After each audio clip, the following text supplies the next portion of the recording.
ګرانو کتونکو سلامونه کوم. الب خان شرپوی یم. ګرانو کتونکو ډېره موده پس چې کوم دی د 400 د کرایم په شرح یا د هغې په کنټرول یا د ډي پي او 400 مسعود احمد بنګش حوالې سره مو خبرې نه وې کړې، خو دغه خبره درته ضرور کوو چې کار خو هغه شانتې روان دی څنګه چې موږ په شروع کې ویلو چې ډي پي او 400 هېڅ قسمه کمپرومایز نه کوي د غلطو خلکو سره، د ایس فروشو سره، سودخورو سره، قبضه مافیا سره، زورورو سره، بدماشانو سره د هغوی په ضد باندې وختن په وختن کاروایۍ روانې دي.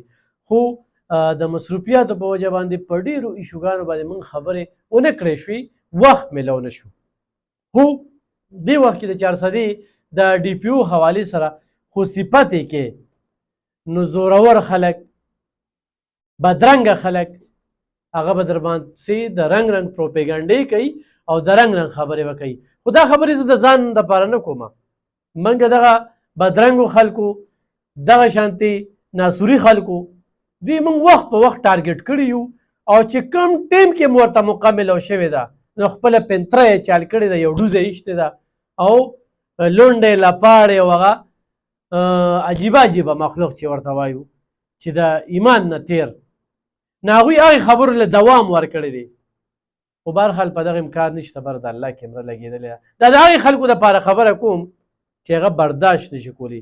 دې وخت کې په 400 کې تاریخي اف آی آر دا ډي پي او 400 مسعود احمد بنګش وکړې.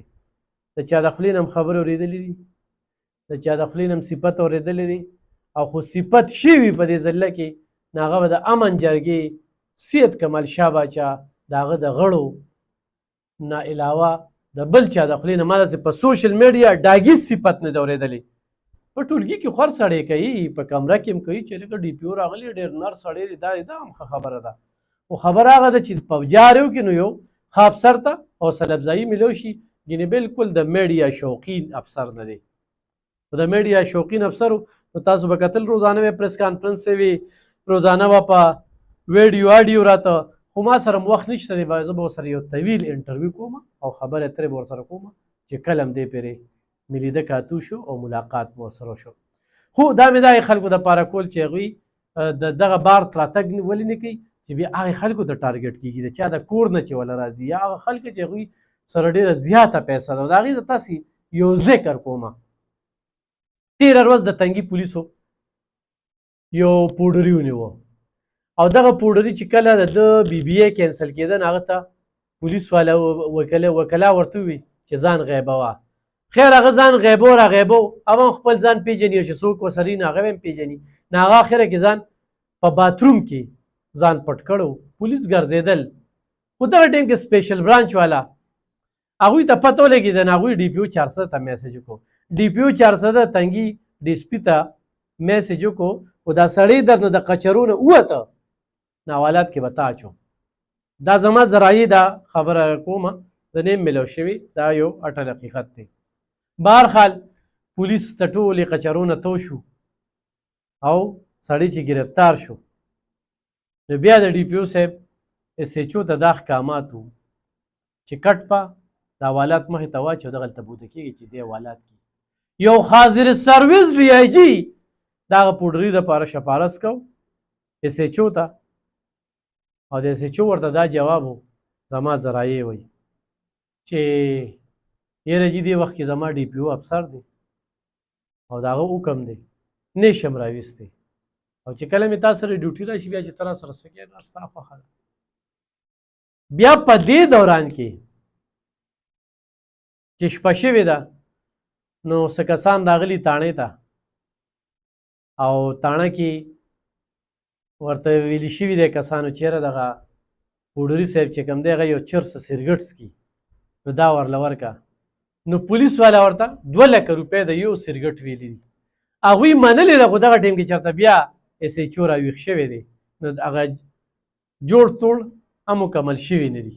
نو په 2 لکه روپۍ یو سیګرټ دا حوالات ته. خو هغه شپه څنګه تېره شوله، دا د هغه ډي پي او د یارې د ډر او د مخلصۍ د ایماندارۍ او په دغه شانتې پوډریانو باندې د نظر ساتلو دپاره. اوس په یو کس نه کېږي، زه دا نه وایم، اوس هم ډېر پولیس والا په 400 کې نښتي دي ډرامې کوي د خپل افسر سره، درخواستونه پټوي. په دې باندې هم یو پروفلی ثبوت سره در سره یو ورځ ویډیو کوم، هغه پولیس والا ته زه اوس هم بیم، او د هغې غټه وجه را چې د 14 نه زیات برخاست کړل، نو هغه انکوایري کوي او د هغې نه پس یې برخاست کوي. لکه ته هسې خپله سوچ وکړه چې په 5 تاریخ باندې یو وقوع وشوه، په 14 تاریخ باندې یو اف آی آر وشي، نو 8 ورځو کې د ملزم د پلار نوم یا د ملزم د خاوند نوم پولیس نه معلوموي، نو دال مې کوچکاله ہے د دې اف آی آر نه چون بنیاد چې کوم دی دغه ځای نه راځي، نو دا د هغه پولیس والا اوري چې د اف آی آر په 5 باندې وقوع کېږي او ته به کې انکوایري کې 14 تاریخ ته خبر ورسي چې په 14 ته اف آی آر هم کې، نو ته به کې ولد نامعلوم زوج نامعلوم دا ته په اف آی آر کې ذکر کړي. دا ډېره عجیبه خبره ده، او دا د 400 یو اف آی آر دی. نو په دې اغله باندې خو هم سوچ پکار دی. نو ګرانو کتونکو ډي پي او 400 مسعود احمد بنګش دروازې کولوري، کار پارټ ټایم کوي، خو تاسو نه چېرته پولیس والا پیسې غواړي په دې پیریډ کې مو ورکوئ چې دوی ته لږ احساس وشي. ګوره په دې رشوتونو تاسو مدد ورکوئ، ما درته وایي چې کار درله نه کړي ډایرکټ ډي پي او له ځئ. دا مو وایي چې ایس ایچ او به ماله کار لیټ کړي، ډي اس پي او ماله کار لیټ کړي، کله هم درله نشي لیټ کولی. نو دې سره بل عادتونه ولا بدل کې، خو دې پیریډ کې مو عادتونه بدل نه کړل، نو غواړي دا عادتونه بیا نه بدلېږي. دا یاد ساتئ، همدغه رشوت به ورکوئ چې بل پې زیاتې ورکوي، د هغه کار به کېږي. کله 70,000 به 2-3 اف آی آر کېږي، او د دروغ او بوګز او پیک اف آی آر خو دونه زیاتې دي، تفتیش نه هم خلک نه دي مطمئن. نو ډېر کیسونه دغه ځای کې چې کوم دی نو روان جاړ دي. نو تاسو هم خیر دی لږ کومک وکړئ او ډي پي او 400 دغه شانتې کالي بیړې یا خلکو نشاندهي وکړئ. نن ګرانو کتونکو 400 پولیسو د سی ډي تاڼې ایس ایچ او احمد جان صاحب ډېره لویه کامیابي کړې ده، او دا د موټر سایکلو د تصویرونه وینې، دا موټر سایکل یې نیولي دي د چا مې نو سی ډي تاڼې سره رابطه وکړي. دا ډېر غټ ګینګ یې ګیر کړی دی، او دا یو ډېره لویه کاروایي ده. هغې کې باقاعده سی سی ټي وي فوټیج نه هغوی ته پته لګېدلې ده، او ډېر لوی کوشش یې کړی دی.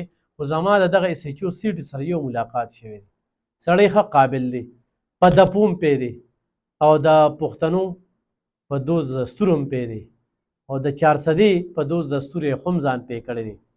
د تاجرانو سره یو خپل تعلق، د صحافیانو سره یو خپل تعلق، د سیاستدانانو سره یو خپل تعلق.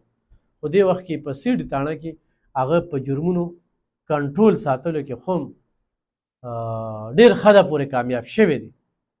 نو د ستاسو تعاون مو ورسره پکار وي چې داسې قسمه ناوړه خلک ستاسو په چم ګاونډ کې وي، نو پولیس ته د هغې نشاندهي کوئ، ایس ایچ او سی ډي ته نشاندهي کوئ، بلکل پې بریک نه نیسي. داسې د نورو تاڼو صورتحال هم درته ښایو، ښه کارکردګۍ به ورسره بیانوو. خو نن چې دا کم ګینګ ګیر شوی دی، نو ډېر په غټه سطح باندې موټر سایکلې نوې زړې دا برآمد شوي دي. نو یقینا چونکې دا د هغوی ډیوټي ده، په دوی هغه تنخوا لي، ښه ډېره تنخوا ورکوي، ښه ډېر عزت ورکوي، او زمونږ په ټیکسونه یې ورکوي. خو بیا خو هم دلته کې حوصله افزایۍ دپاره ویلډن خراج تحسین ورته پیش کوو، او دې سره یو سړي ته حوصله میلو شي چې یاره قوم هم خوښوي. نو داسې خلکه لږ شانتې د هغوی حوصله افزایي کول پکار دي.